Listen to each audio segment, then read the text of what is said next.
Hi, thanks for joining. Please make sure you subscribe to follow us on all the various platforms here on the podcast, as well as on YouTube. The stuff we write on Substack, as well as quick takes on Instagram and on Threads. If you're enjoying what we're putting out there, please make sure you're sharing with all your friends and family. And if you have questions or comments about the stuff we're putting out there, please make sure you leave them in comments to us. We'd be more than happy to cover them in future talks. The other day, we were talking in class with some students as it relates to the idea about drugs and dietary supplements and how they are similar and how they are different, and what is the governing principles behind how we go about determining whether or not we can get a therapeutic benefit from taking dietary supplements versus taking drugs, and how they might be similar, how they might be different in terms of how they go about doing their actual actions in the body, and what that means in terms of what we might be able to get from either of them in terms of a therapeutic benefit. One of the kind of things that a lot of people don't understand is the fact that dietary supplements and pharmacological agents, drugs, even though they can have similar actions, do not have the same level of scrutiny to them as relates to whether or not they can provide a therapeutic benefit for it, which can lead some people to think about, if I take a little bit of this dietary supplement and it gives me a benefit, then a whole bunch of it might give me more benefit, even though it can actually cause more harm than good. So let's go ahead and let's take a look at dietary supplements and revisit some of the previous conversations we've had related to dietary supplements and how a little bit might be benefit, but a lot may cause harm. So let's talk about that. Warning. The following presentation contains information that might contradict what you have previously heard, or believed to be true, about how the human body works, and contains material that is not suitable for closed-minded individuals. Enjoy. To begin, let's go ahead and let's try to get some definitions out of the way once again to make sure that we're all on the same page. Because one of the things that we tend to get kind of trapped in is echo chambers where we are saying similar things or using similar words, but actually meaning different things. When we start looking at and discussing dietary supplements, what we have to remember is that, as the name entails, it's a supplement. It's something that is to be consumed or to be used in addition to what is normally occurring within our diet, or is to be there to take the place of something that's missing within the diet, a nutrient, a vitamin, a mineral that we should be getting from our diet, but we're not getting from our diet. So it's generally difficult to see what we might see as a therapeutic benefit from taking a supplement, because the response from the supplement can be done or can be seen as something replacing something that wasn't already there in the diet, which means that we're actually getting back to where we should be in terms of our normal nutrient balance. This is where it's difficult to see if a response is coming from the supplement itself, or coming from our diet, or coming from a combination of the supplement with our diet. The other thing that we can have problems in terms of the terminology and the definition of what we're talking about. We're talking about dietary supplements and even drugs in that manner, is what we mean when we're talking about effectiveness. And when we're talking about effectiveness, we're not talking whether or not the thing has an effect, being the substance is able to cause something to come about. What we're actually talking about is we're talking about how well is it in terms of causing the effect relative to other things, relative to other possible treatments, other possible drugs, other possible dietary supplements. And this is where we can look at some of the literature in terms of the idea about effectiveness, or we can look at it in terms of a statistical thing, which is how most effectiveness definitions come about. When we're saying that something has an effectiveness, something is effective, what we're saying is that it has an effect size statistically. That is where it's the difference that we see in between groups within the study, where we have a benefit that comes about that is in favor of doing the supplement, doing the drug, relative to not doing the supplement or not doing the drug. A lot of people look at this in terms of a placebo versus a non-placebo, a treatment versus a placebo, but that's not really what we're talking about. We're talking about this effectiveness. We'll get to what the placebo issue here is in a second. The idea about effectiveness, when we start looking at this idea about the dietary supplements in particular, and the idea about a little giving benefit, whereas a lot may have some sort of detriment to it, is the idea of whether it is apparently effective, possibly effective, or is apparently ineffective. And once again, this is coming from definitions from a lot of the literature reviews that are out there as relates to the ergogenic aids, the dietary supplements, and the research that we have into those dietary supplements. Where the apparently effective supplements means that most people will get a general empirical evidentiary indicated benefit from taking the metabolite, the dietary supplement. That the dietary supplement does what it is proposed to do. That it is safe to take. That meaning that it has limited adverse effects to taking it. That's what we mean when we say that that there's an apparent effect, or it is apparently effective in terms of the dietary supplement. The next kind of idea in terms of this dietary supplement is whether it is possibly effective or has a possible effectiveness. And this is where there is a theoretical benefit or a theoretical basis for the supplement to be effective. That is, the chemistry, the metabolite meets with other metabolites, other chemicals in the body that have some sort of benefit or is similar to something that is of benefit for us in terms of our physiology. And so with this theoretical basis for using the supplement in terms of effectiveness, that's where we get this possible effective or having a supplement that is possibly effective. Where, yes, the theoretical side of it, the hypothetical side of it says it should work, but we don't have empirical evidence to explain how it might work or how it might be safe to take. Most of what we think about in terms of the benefits coming from the supplements is going to fall into those kind of two categories, whether it's apparently effective or possibly effective. But then there's a whole host of other supplements that are out there that, even though they get these purported benefits from taking it, they are apparently ineffective. That is, we don't have a scientific rationale for why it's doing what it's supposed to do, or the empirical evidence does not support that purported benefit that is being marketed to the individuals. And so when it comes to a lot of the dietary supplements, the proposed help that we get from these dietary supplements, we're talking about chemicals that are going to somehow change metabolism in order to provide a therapeutic benefit for what we're attempting to get to. There are so many dietary supplements out there, it would be kind of asinine for myself to sit here and spend the next hours discussing each and every of the supplements out there. I'm putting a link into the descriptor for the National Institutes of Health catalog for dietary supplements, which includes the indications for whether they are apparently effective, whether they are apparently ineffective, whether they are possibly effective in terms of their categorization. So you have that evidence for you to use for whichever kind of dietary supplement that you're thinking about using. But when we start looking at this idea about the purported benefits or the effectiveness of the dietary supplements, one of the things we have to look at is whether or not it's actually coming from the supplement and whether or not we actually know what's usually referred to as the dosage response for the dietary supplement or for the drug, if we think about the dietary supplements being a drug, because there's not really a big difference metabolically speaking between a drug and a dietary supplement, as they're both intended to have some sort of control or regulatory change on metabolism in an attempt to get a therapeutic benefit from taking that substance, whether it's a drug or a dietary supplement. And this is where we have to get into another set of definitions before we get into the bigger context of the conversation. And that is what most people think of as the placebo effect. And a lot of people talk about dietary supplements as being nothing more than placebos, what everybody talks about as the quote unquote sugar pill. That is kind of true, but it's also kind of false. And that's because of the misconception about what placebo is and what placebo means. The placebo effect is a statistical thing. It's a thing that comes from stats, from analysis of studies, from analysis of groups within studies, where the placebo effect is the indication that my non-therapeutic group is getting a benefit that the therapeutic group is getting.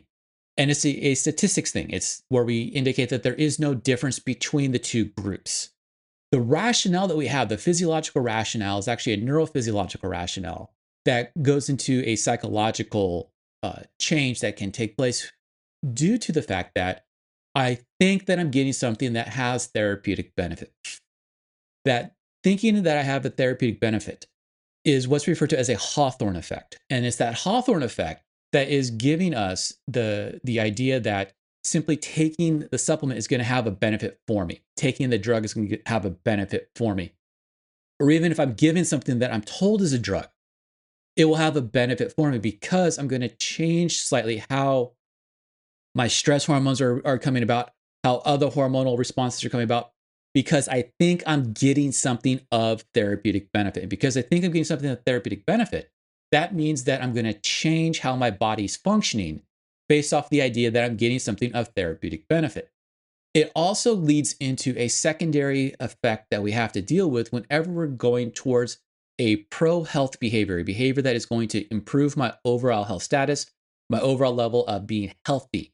And that is if I decide to change one aspect of my lifestyle for a benefit towards my health, other aspects of my lifestyle will change with it.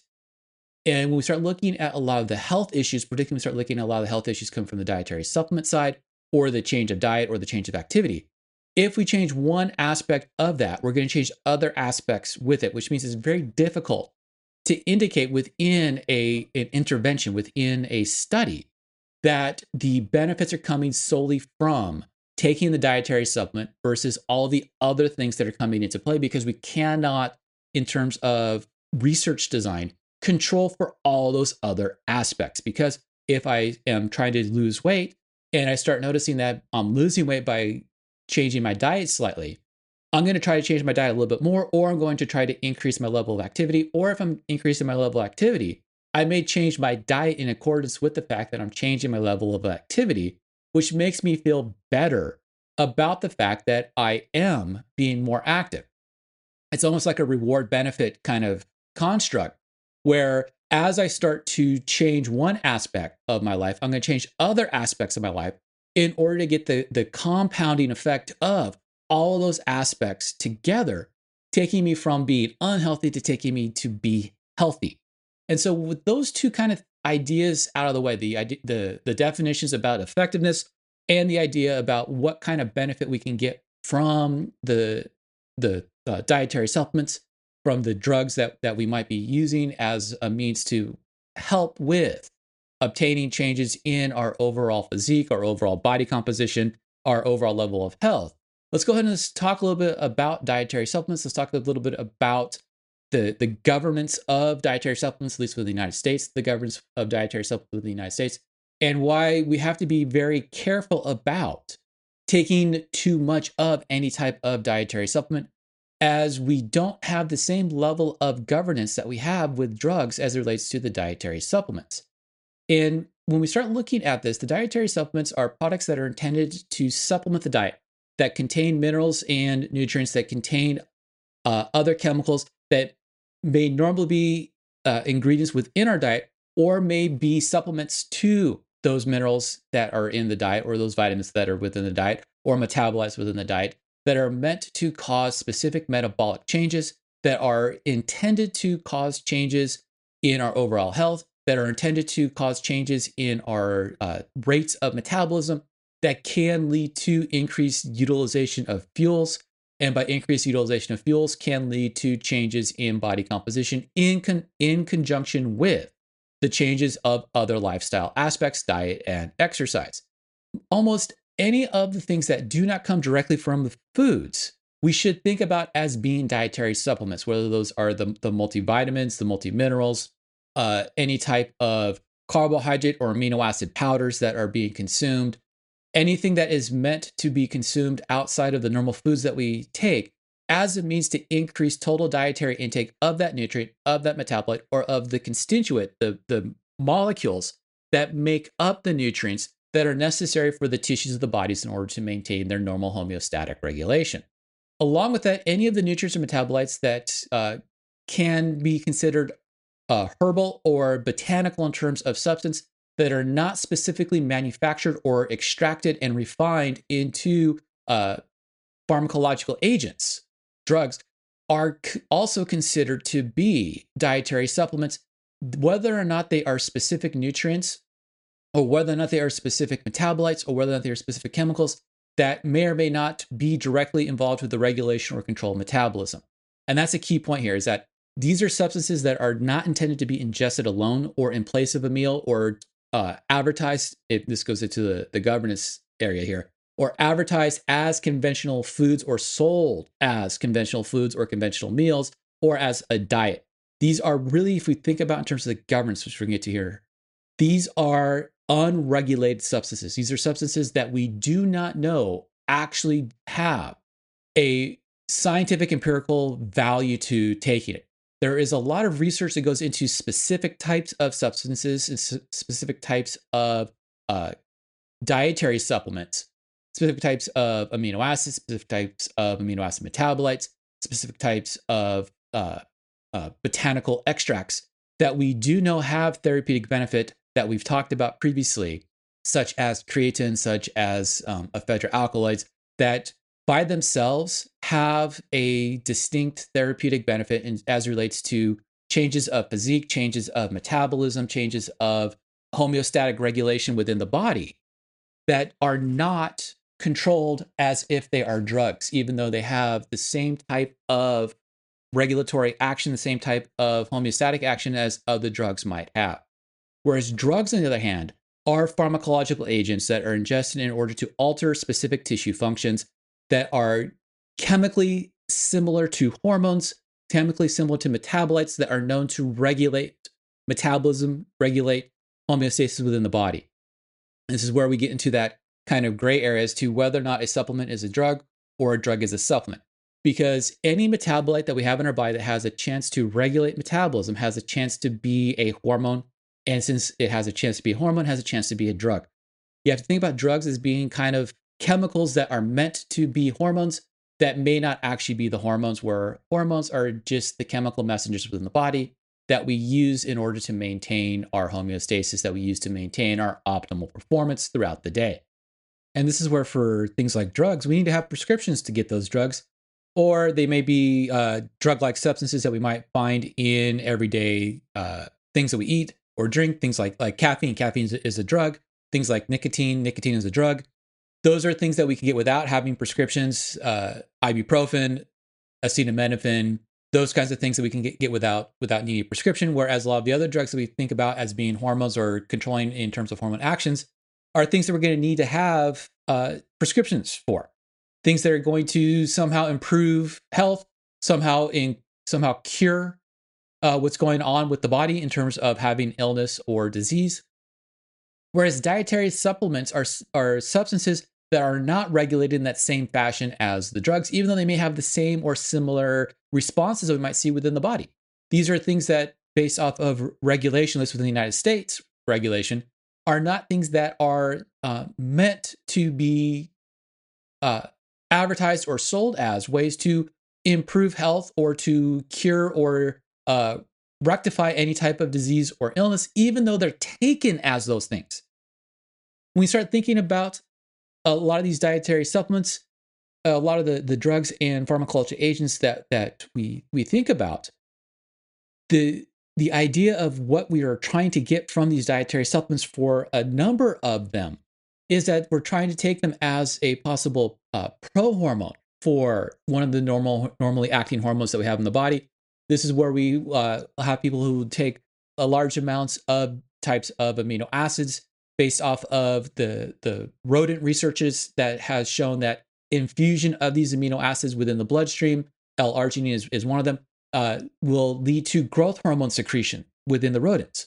This is also where people will take DHEA, androstenedione, in terms of a pro-hormone as relates to the ability to produce steroids within the body, testosterone to be specific, or they'll take creams that contain those substances as a means to improve the amount of testosterone they have in the body, as a way to improve their physique, even though there's no real evidence to support the use for those substances as a pro-hormone for getting the increase in those hormones in the body.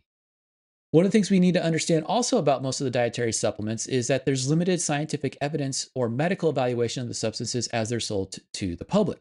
There is growing levels of research as it relates to the use of dietary supplements as a means to improve health. There is a wave of research out there as it relates to dietary supplements and the purported benefits that we see being advertised. But very few of these supplements are shown to actually absolutely work. That means that there is constantly a therapeutic benefit to them in terms of their effectiveness. That means that if we do look at the studies, taking the supplement is effective relative to not taking the supplement or taking something else. That is where the effect size is always in favor of taking the supplement. The evaluation stipulating the effectiveness of supplements also tends to be highly biased based off of either the population being studied. A lot of the supplemental studies that are out there, the studies on dietary supplements, are taking people who are highly active already, people who are athletic already, and looking at the dietary supplement in that population. And because that population is not necessarily a generalizable population to everybody within the world, it's very hard to stipulate that what we see in that population is going to be generalized to everybody else, even though it's sold as such. And this is where we have to remember everybody's going to fall somewhere along the normal curve in terms of their responses to any type of nutrient, any type of lifestyle change, any type of dietary supplement change, even any type of drug change. That's where drug effectiveness has waxes and wanes, has changes that we might see within the population based off of where people will fall within the normal curve. That's where we have this idea about responders and non-responders, and always respond, sometimes respond, those kinds of ideas within this responsiveness that we might see. And so it's very difficult to stipulate that you will always have some sort of response to the dietary supplements. But what ends up happening is that some people will start saying, okay, I get a little bit of response by taking a small amount of this dietary supplement without knowing what is the actual recognized dose response for a given supplement. That is, how much gram of the supplement is necessary per mass unit of the body, per kilogram of the body, as we use that as kind of a reference point as a relationship for metabolic rate, or how much gram do I need based off of what my basal metabolic rate or off of my total energy expenditure might be, or off of the metabolism taking place within the tissues where I'm hoping to get the benefit coming from. And this is where we have to take into account that Hawthorne effect coming into play, the alterations of behavior in order to meet the drive to improve performance is going to lead to changes that we're going to attribute to the dietary supplement that may not actually come from the dietary supplement. And because dietary supplements are going to have some sort of physiological effect on the body, taking a little may have a small physiological benefit to it. But just because of a small physiological benefit, or excuse me, just because of a physiological benefit from taking a small amount of a active ingredient, a drug or a dietary supplement that will act as a drug, doesn't mean taking more will have an additional benefit to it. Taking too much of a substance can cause a dysregulation to take place within the body and can cause more harm than good. And this is where a lot of the adverse effects that we see with dietary supplements come into effect.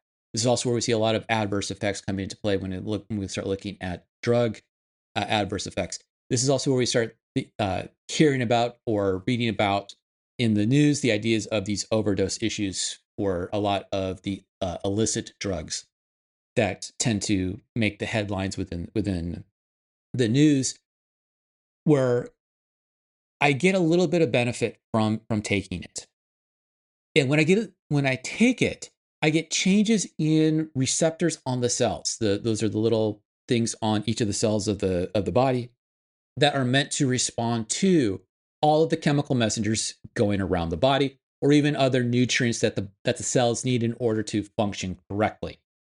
And so what taking the dietary supplement or taking the drug is going to do is it's going to have an impact on those receptors. It's going to basically cause one of three things to take place within the cells as it relates to triggering the receptors or as it relates to utilization of the receptors, based on whether or not the cell needs to respond to the signals or not. And that is going to have an upregulation effect, that is, I'm going to have more of those receptors available. A downregulation effect, that's where I'm going to have less of those receptors available. Or if I happen to have some sort of mixed signaling taking place within the cell, I'm going to have a change in sensitivity to those signals. And this is where we have to look at, are those chemical messengers, whether they are hormones or whether they are coming from the dietary supplements, are they going to be agonistic to each other? Are they going to be synergistic to each other? That is, are they going to cause the same effect to take place? Or are they going to be antagonistic to each other? Are they going to compete with each other in terms of the signaling that takes place? If I have a dietary supplement that is going to act synergistically, that's going to act in conjunction with a naturally occurring or normally occurring hormonal signal as it relates to metabolic functions, that can cause a change in the receptors and the way in which the receptors are responding, because the cells are being overloaded with the signal. And that can lead to a downregulation effect. That is where I stop responding to naturally occurring signals from the overabundance of the signals coming into play. That can make it harder for me in the long term to respond normally once the dietary supplement is no longer being taken, once the drug is no longer being administered. On the other side, if I'm taking something that is acting antagonistically to a naturally occurring metabolite or naturally occurring hormone, I'm going to upregulate the receptors. I'm going to put more receptors into the cells in an attempt to counterbalance the blocking signals that the drug or the dietary supplement has for me, which means I'm going to need more of the substance to get the same benefit or the same response that I'm seeing when I took it the first time. This is something that we see like with drinking coffee or drinking a caffeinated beverage, where we need more of the caffeine with each subsequent time we consume it, because of the downregulation of receptors and upregulation of receptors that the caffeine is interacting with.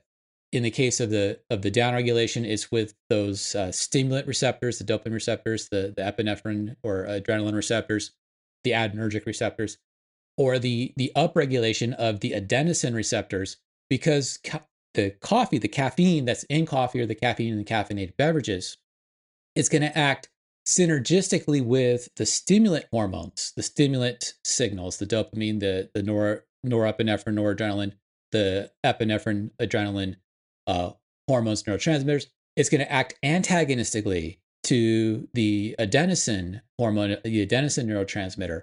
That's going to allow me to have the benefits I see from consuming the coffee, consuming the caffeinated beverage. However, over time, because we have to start to change how much of that beverage that we're consuming, we can start having adverse effects from over-consuming that product. This is where we start having the adverse effects of over-caffeination. Same thing happens with other dietary supplements, particularly with the quote-unquote thermogenic agents or the quote-unquote fat burners, because the fat burners are going to act very similar to that coffee in terms of the active ingredients that we see within the fat burners, even those that are labeled as caffeine free. The active ingredients within them are to mimic the naturally occurring hormones that are going to block the hormones that will build lipids, while stimulating the receptors for the hormones that will break lipids down. That's the indication for those drugs.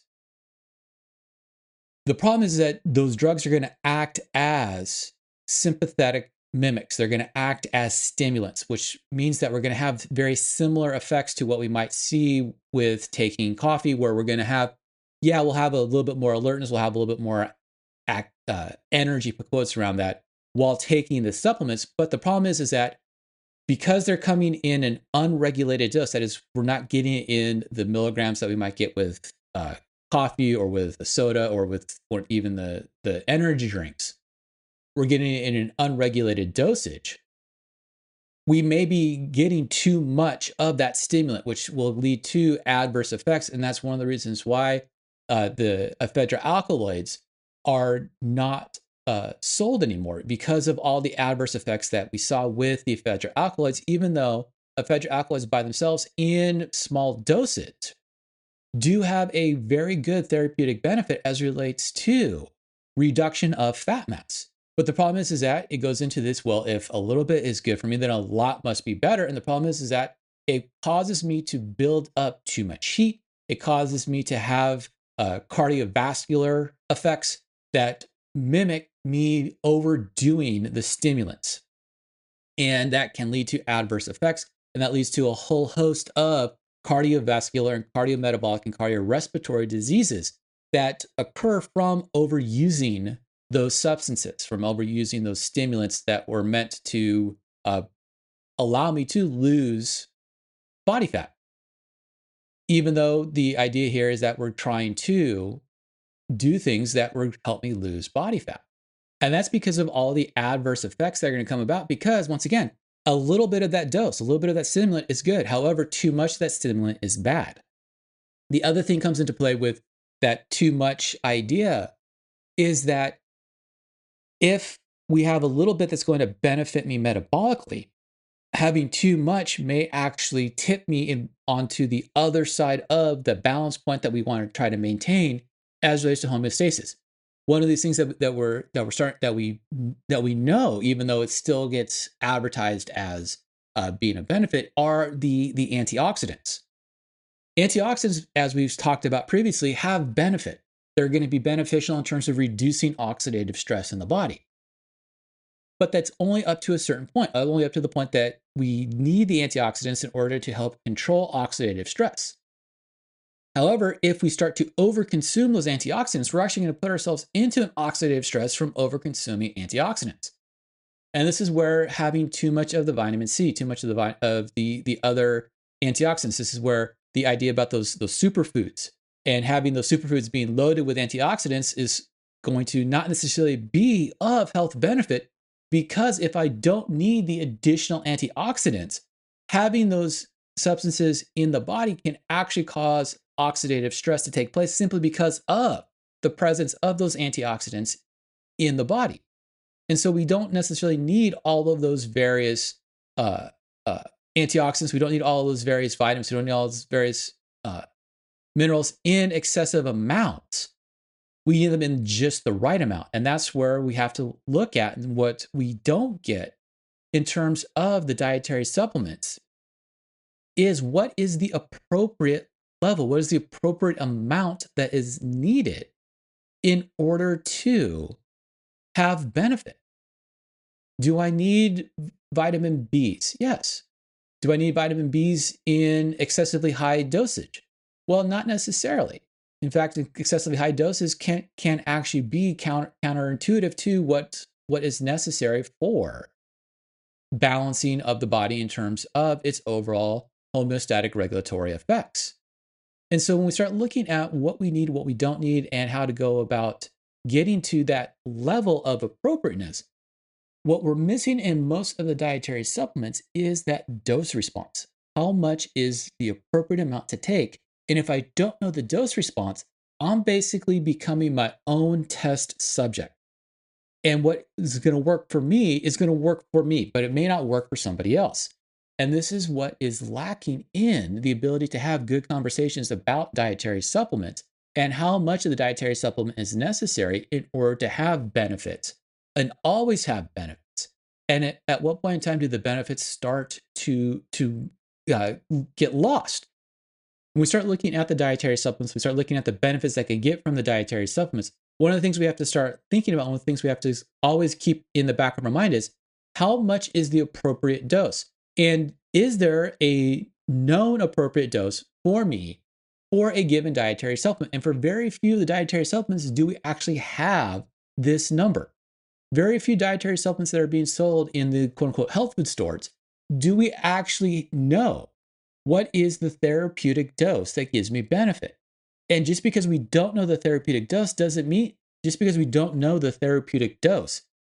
that a little bit more than what I'm currently taking is going to give me additional benefit, because we're trying to balance out what point do I get therapeutic benefit And at what point do I start getting toxicity issues? At what point do I start having interference with my normal metabolic process, my normal metabolic homeostasis? At what point in time does the dietary supplement take me from having a health benefit and make it a hurt benefit? That is, it takes me from moving towards a pro health and it takes me into an anti health. Takes me from reducing my inflammation and increasing the ability for the tissues to grow to increasing my inflammation and hurting my tissues' ability to grow. And this is where we have to kind of take into account what is the science telling us as it relates to each of the dietary supplement. And one of the things that we looked at with, I should say that I looked at with a couple of students previously is that fat burner, that thermogenic agent, and do they actually work? And the conclusion that we were able to draw is they work, but they're not as effective as simply doing dietary changes and improvement in your exercise.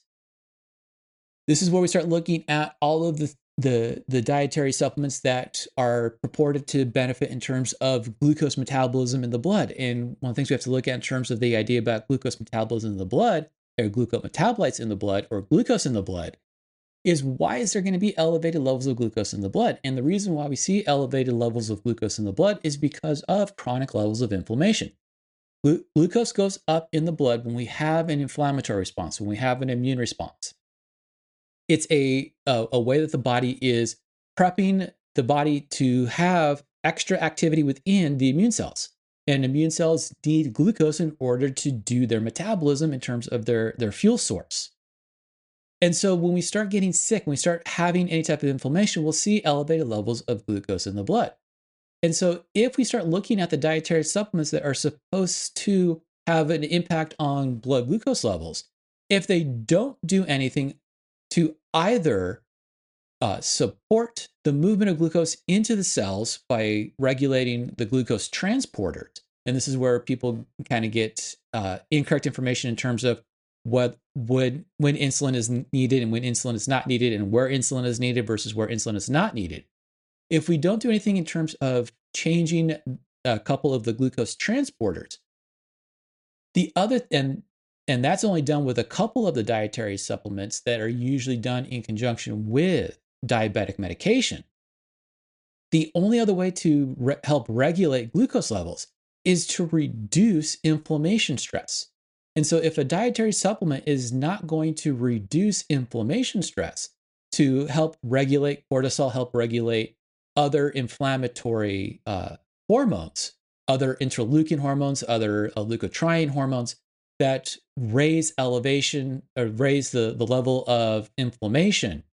If we don't have those signals taking place, then that supplement's not going to do anything to help regulate the glucose levels, even if it may be something taken as a medication in an attempt to increase the amount of glucose being excreted, say, in urine. If we don't do anything to control the level of inflammation in the body, the glucose levels will stay elevated simply because of the hormone signals that are there that are saying, get all of those glucose stores that we have in the body and increase the glucose availability for those immune cells that need the glucose in order to perform.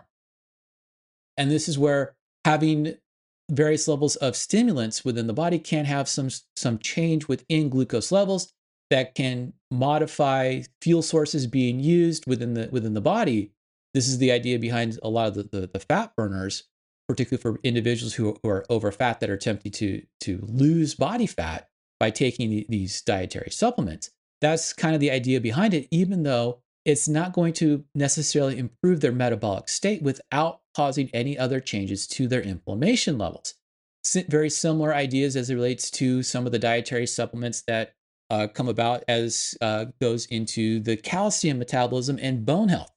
You can take all these calcium metabolism dietary supplements, all these bone health supplements, but the thing with the way in which the bones function is that bone is a loading tissue, which means that its hormonal responses, its intracellular responses is all about, am I being used? Are the bones being loaded? Are the bones being tugged on by the muscles? Is there activity on the bones that are placing stress on the bones?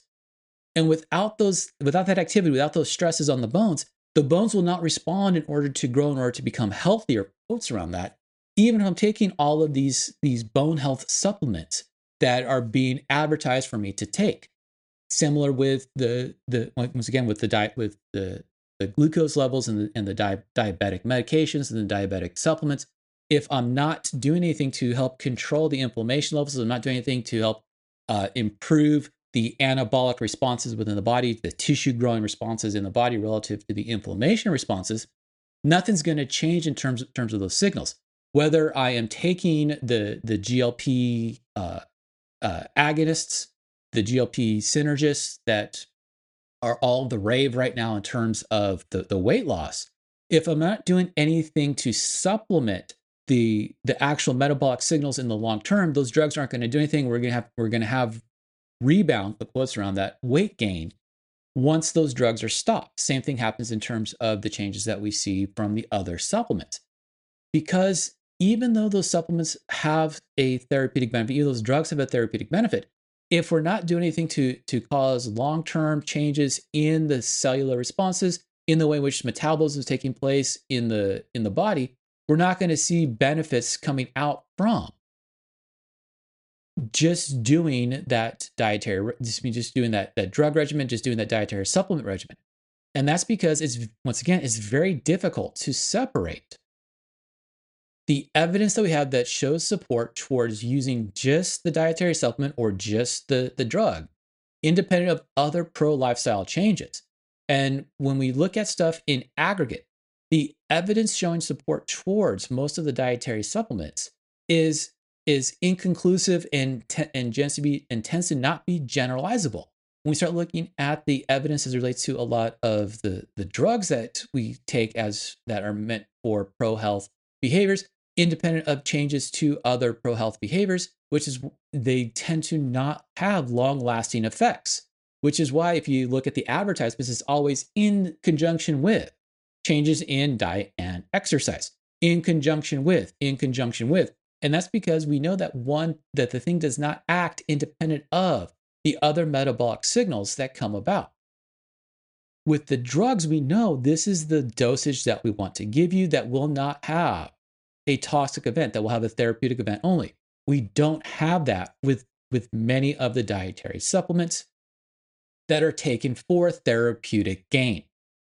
A lot of that idea about the therapeutic gain, a lot of that, the idea that we've had about specific types of dietary supplements we've covered in previous discussions in terms of, is there a best dietary supplement? What is the benefit that I get from creatine and from protein supplementation? And those are linked within the descriptor for this episode. I highly recommend listening to those. If you're interested in specific types of dietary supplements, once again, I've put a link to the NIH's database in the descriptor for this episode. If there are specific dietary supplements you would like us to discuss in more detail, please feel free to let us know. We're more than happy to cover specific ones in more detail than just the generalized idea that we went through today. Thanks for listening. Hopefully, you got a little bit out of the conversation relates to the dietary supplement and the fact that we don't have the necessary evidence for having always positive purported benefits, or the idea about if a little is good, a lot doesn't necessarily make it automatically better. If you like what we're putting out there, please make sure you give us that big 5-star rating, give us that big thumbs up. Let us know that we're doing a good job. Share with all your friends and family. Follow us here on the podcast as well as on YouTube, the written stuff in Substack, as well as the quick takes that we post to Instagram and to Threads.